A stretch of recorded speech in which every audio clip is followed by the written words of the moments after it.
So, Mhm. hi Mariel, thank you so much. And can you tell us why you chose to write your book, Break the Cycle? Oh, yes, absolutely. Break the Cycle came about because I actually had hit a bit of a roadblock inside of my own therapy room where, I was talking to a number of different clients, and in my discussions with them, I wasn't able to really pinpoint, to a specific term or a specific process, like therapeutic process that could help with the layers of pain that they were bringing in and the multiple ways in which pain was being reflected in their family line. And the reason being is because we actually, as therapists, we're not trained around intergenerational trauma.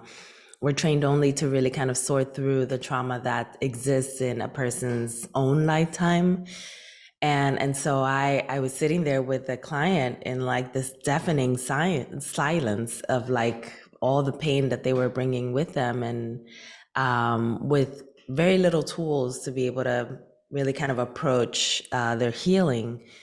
And I thought, this is just kind of a disservice that I'm doing as a clinician, but also I'm super curious, like, what even is this, and how can I be of help? So, the book, the concept, the research, the work really kind of burgeoned from that moment.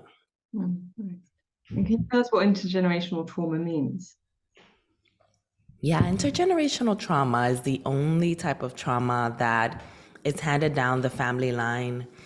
And that actually happens at the intersection of our biology and our psychology. So it happens to be a really unique trauma that is only situated at that intersection kind of by itself, because all other kinds of traumas are traumas that don't have a necessarily like a biological element, meaning that there isn't a genetic component to it that's handed down. And the way that that happens is basically at the point of conception, really kind of a little bit before that, but just to kind of help us with a simpler version of kind of how this takes place. When our parents are actually in chronic stress and trauma, there is a chance that, especially if that experience is long-standing, that their genetic encoding would actually register that they're in states of trauma. And at conception, when they conceive us on both sides, we actually get some of that genetic material that says, I've been in stress, I've been in trauma. And that translates forward when they conceive us. We develop, in essence, somewhat of a predisposition to being in high states of kind of like overactive nervous systems, or one might call it like a higher propensity to have emotional vulnerabilities. Mm. Then when we're born, into a world where there's a chance that we still have a traumatized parent who is not able to really attune to our needs. We have the possibility that abuse may be present in our homes, that we may enter a school system where we may suffer different kinds of, educational traumas or bullying or things of that nature. And then all of life also hits. We may hold marginalized identities where oppression is a constant, and other things that actually then make it so that that already tender person is now hit with a whole bunch of different life experiences that can actually surface, or at least trigger, the trauma symptoms to surface in their lifetime. And since we're already talking about parents, grandparents, and ancestors that themselves were in states of trauma, and now we're talking about yet another generation that's in a state of trauma because of that biological inheritance, but also the psychological experiences, then it becomes intergenerational. Mm. Thank you. You mentioned something early in the book that really captured me because I think it's so relevant, this idea of loyalty and how that can both be loyalty to a certain story, even if that's a painful one, and loyalty to family members, because we're dealing with family here, and how that can get in the way. And can you tell us a bit about that?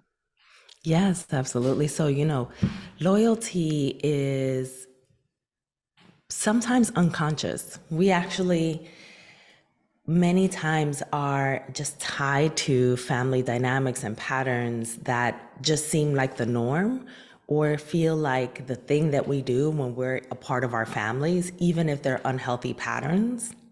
As a result, it makes it so that we continue the process of what I call like cycle keeping, because we're not really aware of the ways in which cycles are surfacing in our families, or we are in essence just feeling like if we abandon the unhealthy patterns, we're kind of abandoning our families as well. When in reality, the way that I offer, readers and also my clients and myself a reframe around loyalty is in understanding that the truest loyalty that we have to our families is the loyalty of ensuring that we can liberate our lineage from the pain that's been there. That I think is one of the most beautiful expressions of love. Being able to say, we don't need to suffer like this. There is another way. And I'm willing to be the courageous person that takes on the process initially. And if anybody else wishes to follow and also not be loyal to pain, then there's a path. Why is it so hard to break the cycle? Is awareness enough? Awareness is like the first step, really.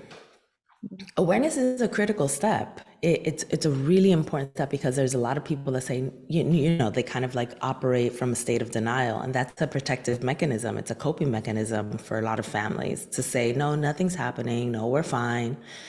And then what tends to happen is that everything kind of gets brushed under the rug. And so, if something is hidden, it's going to be very, very hard for it to actually be excavated and worked on. And so we need awareness for people to say, that's trauma. I'm dealing with trauma. Intergenerational trauma runs through our family. We've been in pain for generations. So we need that step. But beyond that, that's where like a lot of the heavy work starts to take root. We need to have systems in place where we can center wellness in our families and like really orient our families around how we can be well. So that's a really essential component of like how we engage in the process of making sure that we're like following the path of healing. However, like beyond that, we have to start digging into all of the bones of the families that, we belong to, and like the skeletons that have been, in essence, like, just like buried. We need to dig them up. We need to go into our intergenerational family tree and like really assess like what has happened here, what transpired, who was hurt who, right? Like all of those things that are really essential in our understanding of how trauma factors have been like flowing through our family line. And then beyond that, we have to engage in a point of, kind of what I call basically like integration, which is us actually just bringing in the concepts that we've learned through the process of grounding ourselves, ensuring that we're like more steady in the journey, but also through the excavation process of like digging up all the things that we need to understand in our family tree. All of that then culminates into an integrative process where we start identifying, okay, what's the legacy that I want to leave, and what's going to be different than what I was provided here in this family? What is it that I want to do differently so that I can parent differently, and so that the next generation doesn't have to have these inner child wounds that are so deepened into their heart? And so we start that process kind of like as the latter part of the work.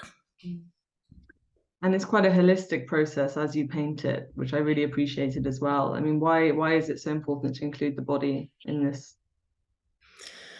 Well, because the body is so implicated in the pain that we experience. Like, as we now know, I think the world is already fully aware of the fact that trauma lives primarily in the body, and that if we basically tell people, go address your trauma, and we only give them tools like a bulleted list of like, do this, do this, do this, and set some boundaries, and make sure that your thinking is different. Like a lot of those things are mind based, and they're not really addressing the most potent aspect of how trauma gets planted in us, which is it being planted in within our nervous system mostly. Trauma lives inside of our cellular memory. Trauma lives inside of our neurons, inside of our nervous system, inside of our senses, right? Which is why a lot of us, we tend to go about life and engage with different experiences of life, like maybe smelling someone's perfume and like, a grocery store, and all of a sudden we get teleported back into time, like back in 1990 now, right? Like, and like feeling like all the feelings that we felt way back then, because that's how trauma works. It's in our cellular memory. And so if we're going to be excavating these wounds that are so deep in, we can't just sit here and tell people, go set boundaries and you should be good. That's not enough. We need to actually implement an entire holistic strategy to actually try and dissolve some of the ways in which trauma has been planted in the body. And what role does the vagus nerve play in that? It's really heavily implicated in healing specifically, because the vagus nerve is the nerve, it's the cranial nerve and the nerve that is embedded within our nervous system that is mostly responsible for healing and relaxation. And so the beautiful thing about the vagus nerve is that it actually allows us to stimulate it voluntarily, right? Because the nervous system, we tend to think of it as an involuntary process, which it partly is. It has an involuntary, unconscious, way in which it basically helps us navigate the world. However, there are ways in which we can also stimulate it to work in our favor, to help us relax, to help us release. And the vagus nerve is the nerve that helps us to do that. So a lot of the body-based practices that I employ in my practice, and I even do within my own life, are practices that specifically are geared toward stimulating the vagus nerve. They're practices that, for the most part, tend to be pretty accessible to most of us. Like an example would be, of course, deep breathing, which we know has been popularized enough that people do it at least frequently enough. But the thing about deep breathing is that it actually must be done for at least a period of 5 minutes for the actual nervous system to catch up to the fact that we're helping it to release and relax. And so, that's one caveat when we're talking about deep breathing that is oftentimes left out of the equation. People take 3 breaths and they think, okay, we're done. But when you think about what we're doing here, we're literally trying to undo generations of pain that have been planted in you. 3 breaths is not enough. We need enough of that process in order to really establish a release. The other is humming. Humming is actually a ventral vagal nerve stimulator that is really effective. And specifically, if we actually hum a low tone, the humming that has been most effective has been humming that is done through the Sanskrit word Om, and that is the reason why Om is so incredibly powerful is because it hits the ventral vagal nerve immediately and effectively. But anybody can, even just hum their favorite song just in a low tone and still get some of that effect, right? So I always tell people, like, if you're driving and you're listening to your favorite song, hum it instead of singing it. And it's already baked into your day. You don't have to go and like carve out time for yoga and get your outfit ready and like drive to the yoga studio. You can just hum in the car and you're already engaging in 5 minutes of a practice that can help you to release. And the latter is rocking, which is also a ventral vagal nerve stimulator and very, very effective. And oftentimes people think like rocking, how am I gonna rock and sway from side to side? I'm gonna look silly. But if we look back to the times when we were rocked, when we were babies, what happened? We felt soothed, we felt relaxed, we fell asleep. And so there was an entire process that was baked into our own childhood that allowed us to feel more relaxed and more at ease, because our elders like actually understood that that was a way in which they could help us to feel relaxed and segue into sleep. So it's very much the same for us as adults. We still have that same mechanism baked into our nervous system where when we rock, we feel more ease. So I always like to include those practices because of their accessibility, because anybody can do them, mostly anybody. and they're actually quite effective. It's funny the things that you do automatically. Like I'm definitely a Yeah, definitely a player. yeah. Um, so thinking about kind of abuse and trauma in childhood, what role does anger, blame, forgiveness play? Or is the most supportive route to try and find compassion for the people that have come before you? You know, forgiveness is not a requisite for healing, but it is something that some people do desire. So it is, you know, a very individual choice. But what I have found in especially in the area of compassion is that sometimes when we do the healing work along the path, we start finding some element of compassion for the people that came before us. Literally just this week, my sister was just having a random conversation with my mother, and she FaceTimed me because she felt really tender about what she was hearing because my mother was telling a story about part of her childhood where she felt unloved and this like experience that was so hardy, you know, like it just felt like so heavy. And in that moment, my sister and I were both like, oh my goodness, like I get it. Even though we held on to for decades, right? Like some element of like non-understanding, lack of compassion, perhaps even rage toward our mother for these specific experiences that mirrored what she grew up with. We were like, oh, she just never had a model. She had an alternate model, which was one that was missing in love. No wonder, you know, and it was like this moment where compassion just entered the picture automatically, right? And so that can be a part of our experience.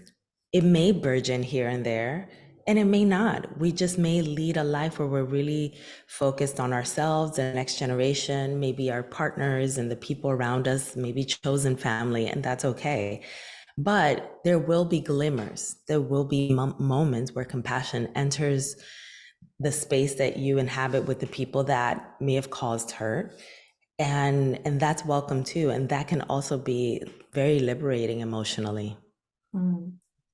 It feels like whatever else is there, maybe there's some element of grief that would happen.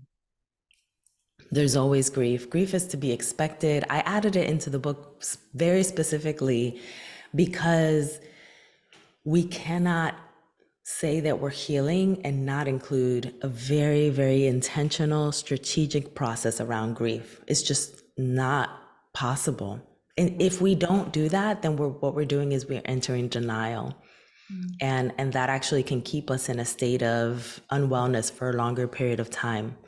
Some of us remain in denial around a lot of things when it comes to our families. We remain in denial to the fact that our families can be hurtful, to the fact that we could have been perpetuators of harm, even if it's a perpetuator of harm by way of, let's say, like screaming at our kids and like inciting terror in them. And like that was what we saw growing up. And we're just replicating that process because that's how parenting was modeled to us. But we, you know, before we came to a higher level consciousness of an understanding of, you know what, actually, this tiny little nervous system is taking in this yelling as lack of safety. This may not be the way, right? Before all of that came into consciousness, you may have been a cycle keeper and would have been like doing the very things that would have been really hurtful to the children in your life. And so we have to acknowledge the fact that all of that is present and then enter a point of grief around it all, which means that we're losing, excuse me, we're losing a part of ourselves that actually would have been keeping cycles. That's a loss. We need grief there. We're losing the idea of the family that we thought we had. That's loss. That's grief. So there's so many more, and sometimes we actually lose actual people. We have to distance ourselves. We have to create, you know, barriers between ourselves and certain family dynamics or certain family members. And that's also loss and grief. So grief needs to be explicitly called out whenever we're talking about trauma. It is one of the most fundamental aspects of the healing work. And so I I invite people to, instead of looking at grief as that thing that you don't touch with a 10-foot pole, to look at it as the thing that is waiting there to be approached. Mm. And what would you recommend people do if they want to get started on this work? I mean, would you recommend having a therapist to support you through something like this? It's always a great idea to have someone to offer support. Many of us, especially in this season of life, don't necessarily have access to a therapist. That's the reality of the matter. The pandemic has made it so that the mental health system has been kind of like overrun, and there's a lot of long wait lists across the world. And so that's a reality that we're confronted with. So I want to, because like people, what they may have is a book, which is why I created this book with so much intention around it, structuring it like it was like being in the therapy room with me, because I was also still a part of this world, someone who was attuned to the fact that many of my colleagues, we all have like waiting lists that are like 6 months long, and people are just not able to access therapy. So yes, it can be helpful if you already have a therapist. It's a beautiful way to also integrate some of these experiences into the work.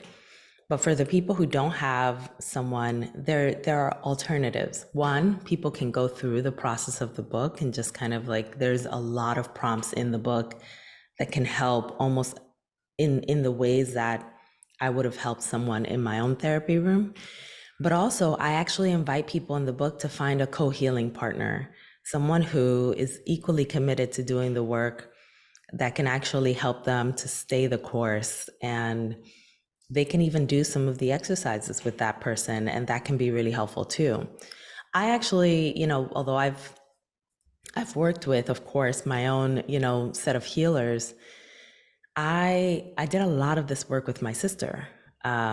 And not only my sister, I actually have a friend with whom I would actually have conversations about breaking cycles about.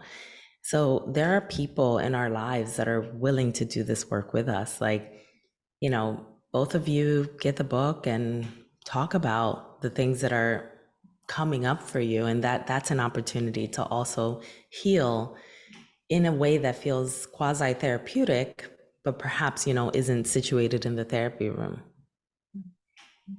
One last question from me. Just curious about your work as a therapist, and you put quite a lot of yourself in the book, which traditionally therapists didn't do so much. And I'm wondering whether it felt important to you to do that. It did, for several reasons.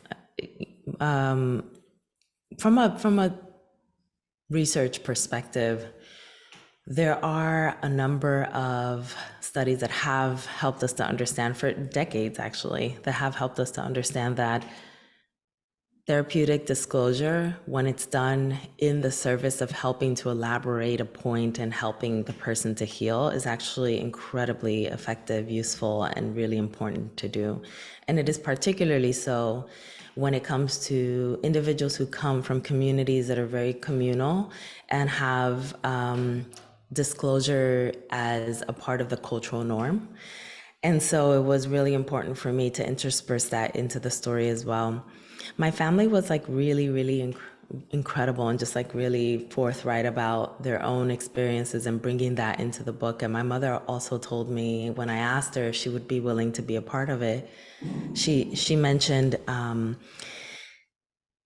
if it is something that can help others heal, it would be an honor for me to include it. And so it's an honor for me as well, to be able to say, hey, I'm a human.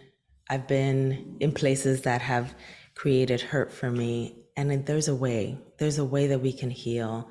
And the fact that my parents are in their 60s and 70s and they're doing the reparative work is also, I think, a message that I wanted to relay to people who are looking at their parents and thinking, that's the older generation, they're stuck in their ways. Actually, they can heal too. My oldest client was 84 years old. And they were very, very they were there every week, intentional on doing the work. And one might think, you're at the end of the road, why are you even trying to heal? And they were so intentional about showing up as a grandparent that could reflect a different set of values and practices than what they had been doing for an entirety of their lives. So it is possible. And so I wanted to relay that message of hope through the stories of my own family as well. That's a really hopeful message. Mm-hmm. Thank you so much, Marielle. It's been a pleasure to meet you. Thank you for your time. Thank you. Thank you also.